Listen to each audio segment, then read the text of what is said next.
Tidak ada kawasan lain di dunia yang mampu mencatat pertumbuhan ekonomi paling tinggi saat ini selain ASEAN. Kawasan dengan 650 juta penduduk dan pendapatan per kapita senilai $4.500 per tahun ini terbilang sangat strategis. ASEAN juga mampu menjaga stabilitas Laut Cina Selatan hingga meredam potensi ancaman perang. Alhasil, kerjasama di antara negara ASEAN menjadi sangat penting untuk terus terjalin. Begitu pula kerjasama bilateral antar negara di lingkup ASEAN seperti antara Indonesia dengan Malaysia. Secara emosional, Malaysia merupakan jiran terdekat NKRI. Kedua negara memiliki banyak kesamaan, terutama dalam aspek budaya. Hubungan kerjasama di antara kedua negara sudah terjalin sangat lama. Saat ini, Malaysia menduduki ranking pertama investor asing di Indonesia dengan nilai investasi sebesar $2,6 miliar Amerika. Masih ada rasa kurang percaya di antara kedua negara ini, terutama terkait dengan penanganan isu-isu yang kompleks. Contohnya terorisme ini. Jadi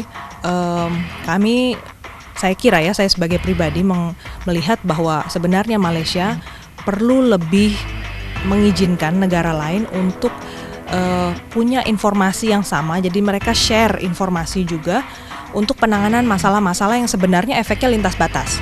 Jadi Malaysia itu punya kecenderungan kalau ada masalah di negaranya, walaupun itu efeknya lintas batas, mereka memilih menyelesaikannya di dalam negeri Malaysia.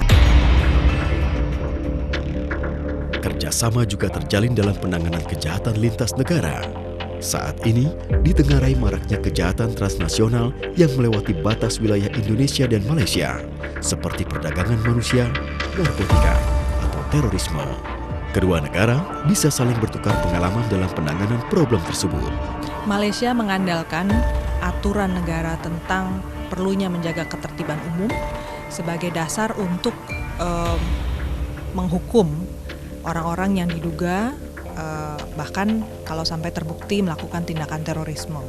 Dan itu menjadi sumber kritik dari sejumlah pihak karena bukan hanya teroris yang selama ini menjadi korban dari kebiasaan pemerintah Malaysia untuk mengandalkan aturan tentang ketertiban publik itu. Kini, Malaysia dihadapkan pada isu politik dalam negeri. Perdana Menteri Najib Razak ditengarai terlibat kasus korupsi dan didesak mundur oleh pendahulunya, politisi paling berpengaruh di Malaysia, Mahathir Mohamad. Bahkan tokoh oposisi Anwar Ibrahim di balik penjara juga mendukung Mahathir untuk menurunkan Najib. Barisan partai yang berkuasa saat ini masih berpikir mereka harus tetap dominan, mereka harus tetap memimpin, otherwise atau konsekuensinya justru situasi lebih tidak stabil untuk Malaysia. Apa yang akan terjadi di Malaysia jelas adalah urusan dalam negeri mereka. Namun situasi di negeri jiran sudah pasti akan turut mempengaruhi stabilitas kawasan. Maka kita berharap Malaysia bisa menyelesaikan persoalan domestik mereka sendiri.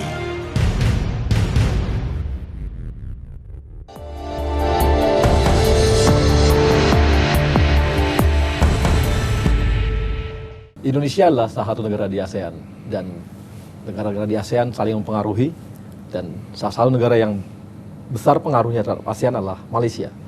Dan saat ini saya Arya Sinulinga memiliki kesempatan untuk berbincang lebih jauh dengan Perdana Menteri Malaysia, Bapak Najib Razak. Apa kabar Pak Najib? Alhamdulillah. Alhamdulillah. Terima kasih Pak Najib. Ini sedikit Pak, kita berbincang mengenai kondisi teroris di kawasan ASEAN. Indonesia saat ini ada 10 orang nelayan Indonesia yang ditangkap oleh Abu Sayyaf, lagi disandera. Nah, ini kira-kira pengalaman Malaysia dulu ketika ada ditangkap oleh Abu Sayyaf, apakah ada negosiasi juga dari Malaysia terhadap Abu Sayyaf?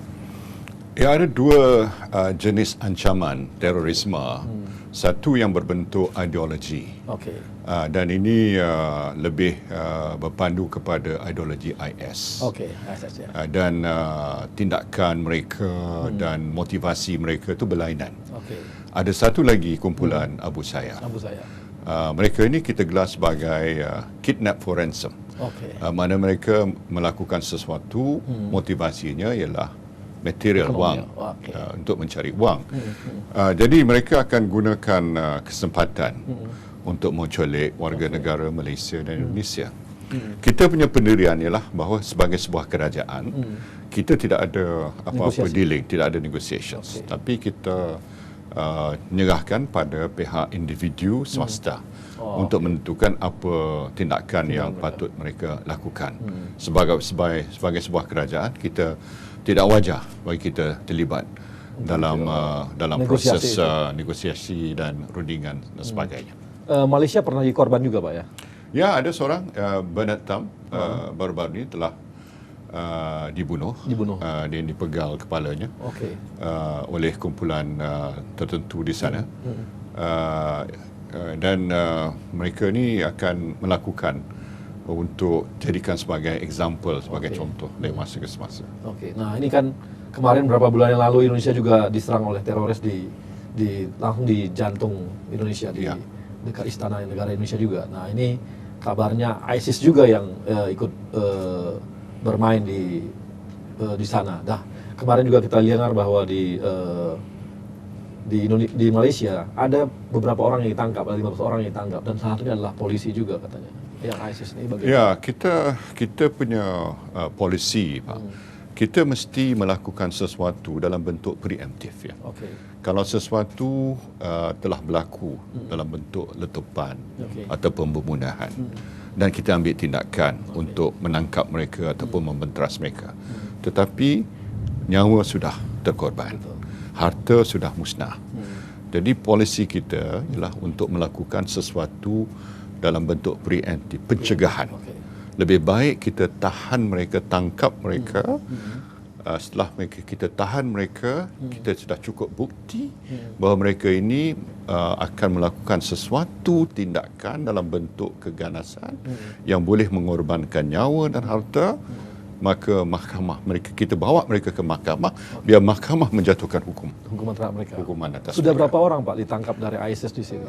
Setakat ini melebihi 140. Lebih 140. 140 orang ditangkap. 140. Dan oleh kerana dasar kita preemptif ini, setakat ini tidak ada apa-apa insiden yang berlaku dalam bentuk letupan bom dan sebagainya. Itu kita kagum juga dengan Malaysia, bagaimana mereka menahan, tidak pernah ada letupan seperti itu. Kan kami cukup mengalami hal yang seperti itu dan cukup meneror juga bagi warga saya kita. mengesyorkan, saya beri pandangan pada Pak Jokowi dan kepada beberapa pemimpin Indonesia, harus ada perundangan yang hampir sama dengan Malaysia, supaya kita boleh mencegah sesuatu sebelumnya berlaku. Jadi memang pencegahan dimulai dari perundangan itu, ya? Dari perundingan dan dari segi tindakan pihak polis, terutama sekali kumpulan perisikan kita yang dapat maklumat lebih awal lagi dan mereka boleh bertindak. Cuma dalam bentuk perundangan tu ada proses. Proses tu ditentukan oleh mahkamah. Jadi tidak boleh berlaku sesuatu salah guna kuasa. Nah, dari 140 orang ISIS yang ditangkap di Malaysia itu, apakah ada keterkaitan dengan ISIS yang ada di Indonesia juga, Pak? Setakat ni cara langsung nggak ada, tapi ada juga 1-2 orang yang dikatakan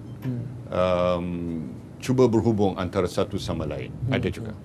Tapi pada umumnya pengaruhnya datang dari ISIS di Timur Tengah. Di Timur Tengah? Ya.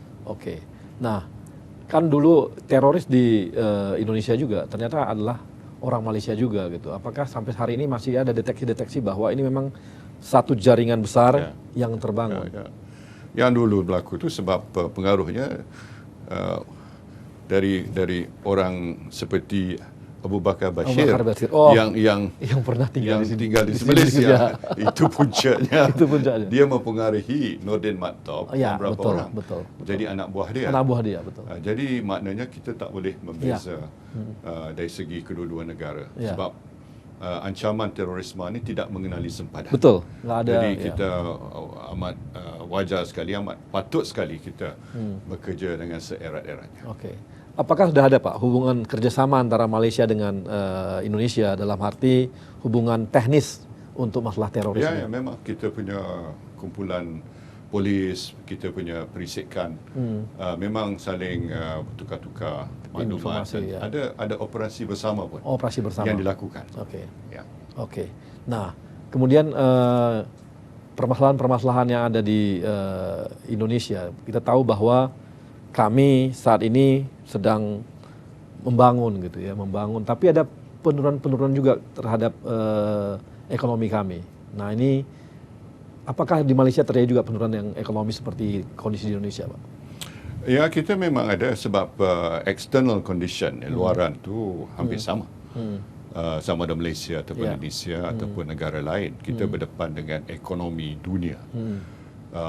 Faktor-faktor seperti penurunan harga minyak dengan begitu mendadak sekali, pengucupan ekonomi Indonesia, China, dan kemungkinan interest rate dinaikkan di Amerika Syarikat. Semuanya ini faktor-faktor yang mempengaruhi prestasi ekonomi Malaysia dan Indonesia.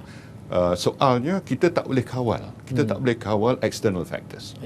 Tetapi kita boleh membuat sesuatu untuk memperkukuhkan apa yang kita sebut sebagai national resilience, domestic economy resilience, dan dasar-dasar yang boleh membuat adjustment berdasarkan pada faktor luaran. Dan itulah yang kami telah lakukan di Malaysia agar kesan eksternal yang saya sebutkan tadi tidaklah begitu memberi kesan yang begitu mendalam kepada rakyat.